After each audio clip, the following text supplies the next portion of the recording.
Hi hello నమస్తే welcome back to my channel Sri and healthy life.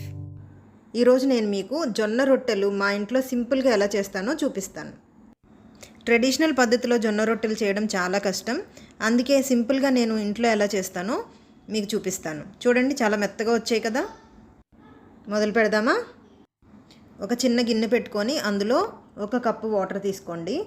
అదే కప్పుతో మళ్ళీ మీరు పిండి వేసుకోవాలన్నమాట. సరిపడినంత సాల్ట్, జస్ట్ 1/2 టీ స్పూన్ నెయ్యి వేసుకోండి. ఆ వాటర్ బాయిల్ అయ్యే వరకు వెయిట్ చేయండి.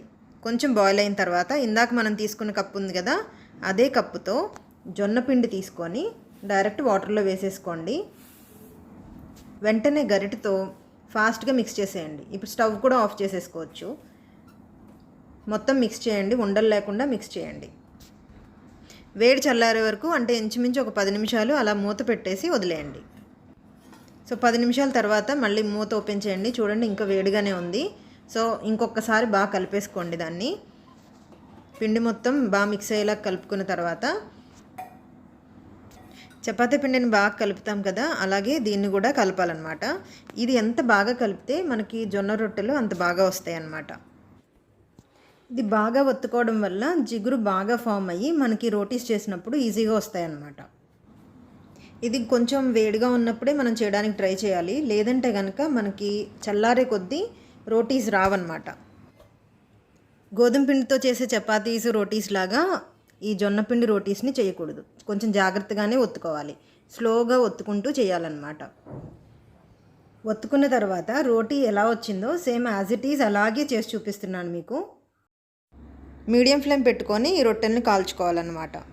ఆల్రెడీ పిండి ఉడికించేసాం కాబట్టి ఉడకవన్న టెన్షన్ లేదనమాట. సో బాగా పొంగుతున్నాయి చూడండి, చపాతీలాగా. జనరల్గా ట్రెడిషనల్గా చేసే జొన్న రొట్టెలు ఇంత పొంగవన్నమాట.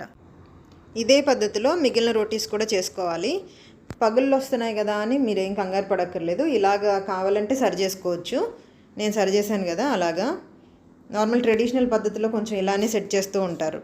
లేదంటే మనం ఒక రౌండ్ షేప్లో ఉన్న ఏదైనా మూత తీసుకొని రౌండ్ కావాలనుకుంటే అలా కూడా చేసుకోవచ్చు అనమాట. సో నెయ్యి అప్లై చేస్తే ఎలా ఉంటుందో మీకు ఈ రోటీలో చూపిస్తున్నాను. సో ముందు సైడ్ కూడా నెయ్యి అప్లై చేసుకొని మళ్ళీ తిప్పేసి రెండో వైపు కూడా నెయ్యి అప్లై చేశాను. సో ఈ రోటీ కూడా రెడీ అయిపోయింది. నేను వేసిన పిండికి జనరల్గా 4 or 5 రోటీస్ అవుతాయి. సో ఇలా కంటిన్యూస్గా రోటీస్ చేసుకోవడమే అనమాట.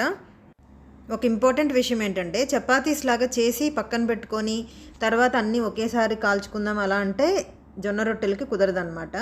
ఎప్పటికప్పుడు చేసింది చేసినట్టుగా మనం కాల్చేసుకొని పక్కన పెట్టుకోవాలన్నమాట.